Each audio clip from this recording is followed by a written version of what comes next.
Smoking causes cancer. Smoking kills. புகைப்பிடித்தல் புற்றுநோயை உண்டாக்கும் மற்றும் உயிரைக் கொல்லும். Consumption of alcohol is injurious to health. மது அருந்துதல் உடல் நலத்திற்கு கேடு. Be safe, don't drink and drive. பாதுகாப்பாக இருப்பீர். மது அருந்திவிட்டு வாகனம் ஓட்டாதீர்.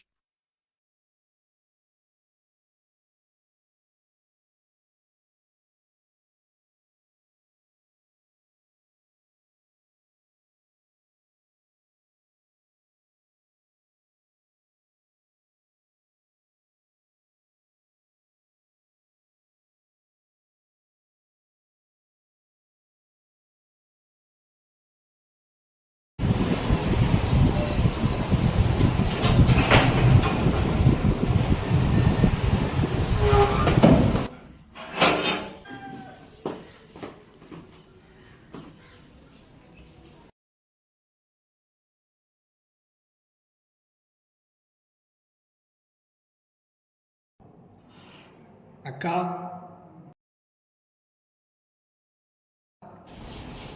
என்னடா? தண்ணி எடுத்துட்டு வா. ஏன் உன்னால் எடுத்துக்க முடியாது? முடியாது. சாப்பிட்றியா? சரி, எடுத்துட்டு வா.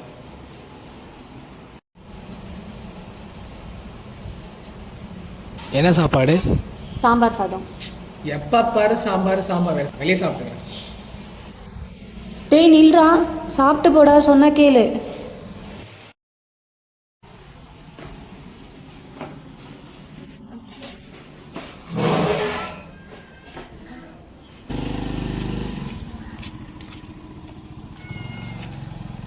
ஹலோ, எங்கடா இருக்க மச்சான்?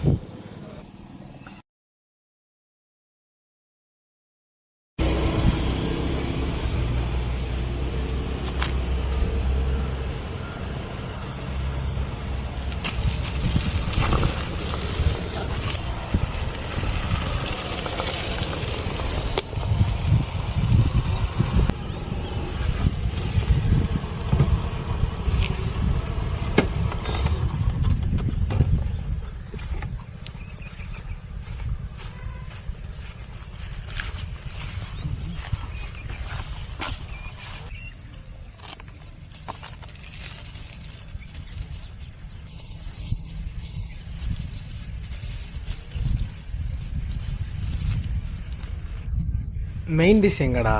இருடா.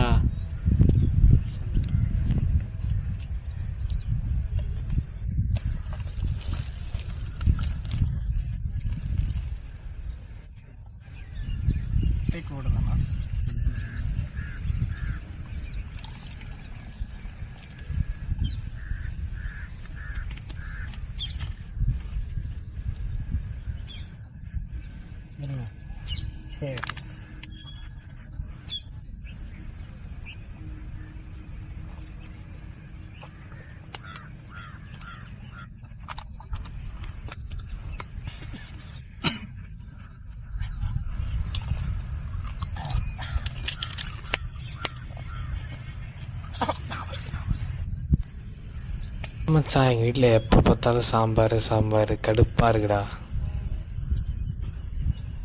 மச்சான், நீ இப்போலாம் சொல்லணும்னு எனக்கு தெரியும் மச்சான். உனக்காக தான் மச்சான் சிக்கன் ரைஸ் வந்திருக்கேன்.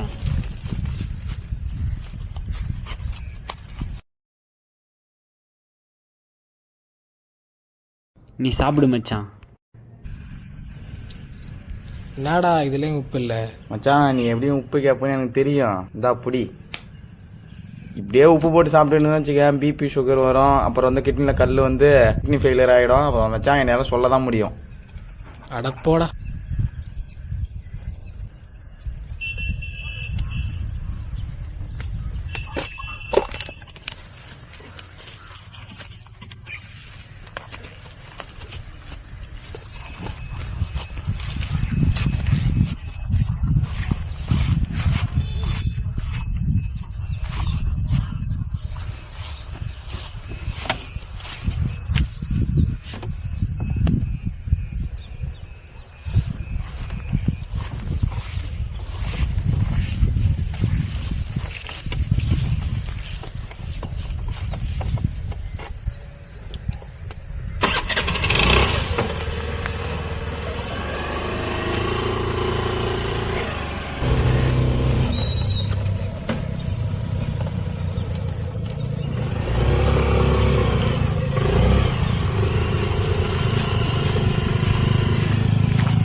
ஹலோ ஹலோ, எங்கக்கா இருக்க? என்னடா ஆச்சு சொல்லுடா, வெளியில இருக்க? வயிறு வலிக்குது. ஐயோ, இது ஹாஸ்பிட்டல் போகணும், கொஞ்சம் வரியா வீட்டுக்கு? இதோ வரேன் இருடா.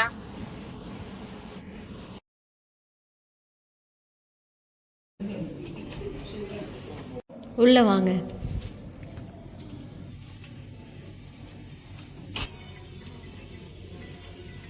உட்காருங்க.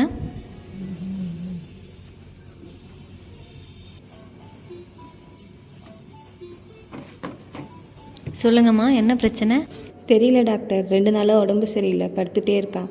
கால்லேருந்து வேற வயிறு வலிக்குதுன்னு சொல்கிறான், என்ன தெரியல. கையை காமிங்க. எத்தனை நாளாக இருக்குது வயிறு வலி? சிஸ்டர், பிபி பாருங்கள்.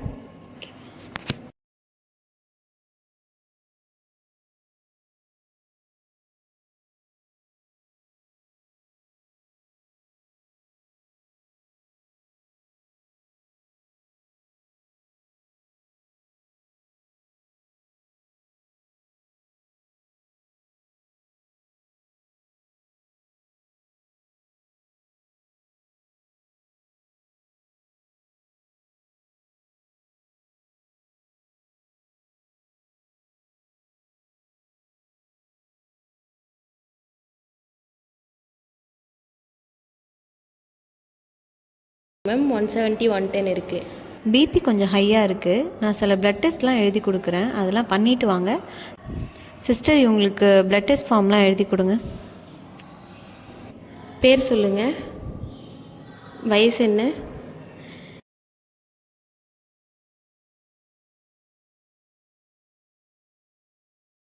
இந்த டெஸ்ட்லாம் ஃபஸ்ட்டு எடுத்துகிட்டு வாங்க, அப்புறம் பார்க்கலாம்.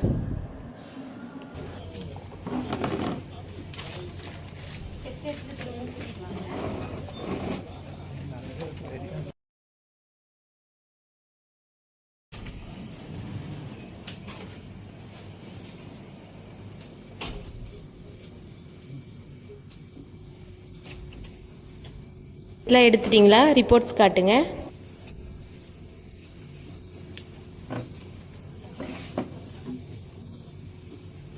என்னங்க மேம்?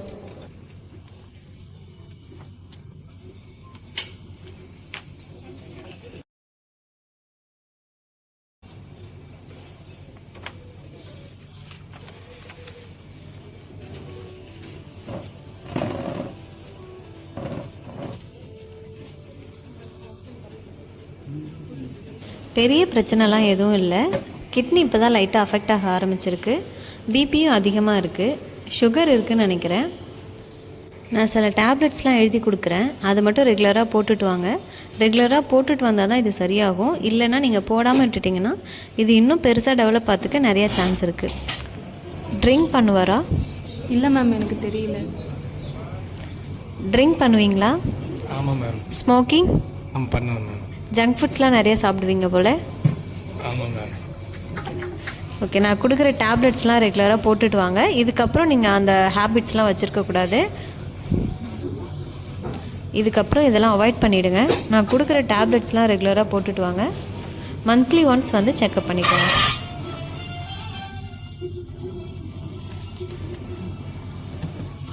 இந்த டேப்லெட்ஸ்லாம் ரெகுலராக கொடுத்துட்டு வாங்க. நெக்ஸ்ட் மந்த் மறக்காமல் செக்கப் வந்துடுங்க.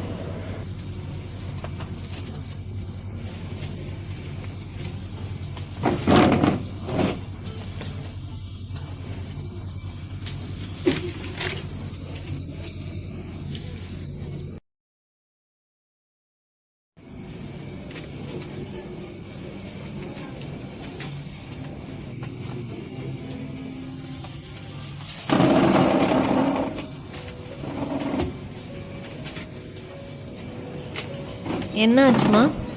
திரும்பவும் ரொம்ப உடம்பு சரியாமல் ஆயிடுச்சு டாக்டர். கால்லேருந்து வயிறு வலிக்குதுன்னு, ரொம்ப வலிக்குதுன்னு சொல்லிகிட்டே இருக்காங்க. ஓகே, நான் ஒரே ஒரு டெஸ்ட் ரிப்போர்ட் மட்டும் எழுதி கொடுக்குறேன். ஸ்கேன் ரிப்போர்ட்டும் எழுதி தரேன், அதை மட்டும் பண்ணிவிட்டு வாங்க. நம்ம பார்த்துட்டு என்னென்னு சொல்லலாம்.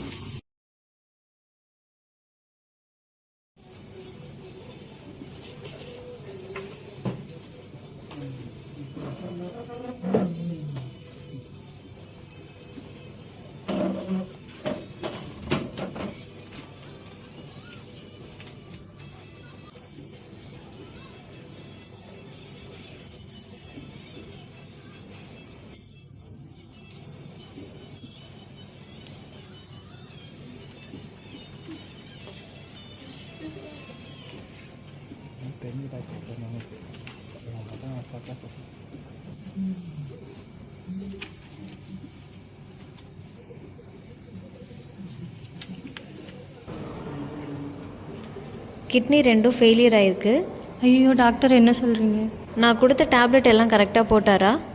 இல்லை டாக்டர்.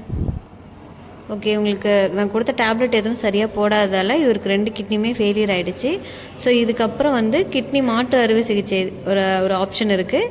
இன்னொரு ஆப்ஷன் டயாலிசிஸ். உங்களுக்கு கிட்னி கொடுக்கறதுக்கு யாராவது வீட்டில் அப்பா அம்மா யாராவது கிட்னி கொடுப்பாங்களா? இல்லை டாக்டர். ஓகே, அப்போ டயாலிசிஸ் தான் அடுத்த ஆப்ஷன். டயாலிசிஸ் பண்ணால் தான் இவர் உயிர் பிழைப்பார், இல்லைனா உயிர் பிழைக்க மாட்டார். சிஸ்டர், இவங்களை டயாலிசிஸ்க்கு ஷிஃப்ட் பண்ணிவிடுங்க.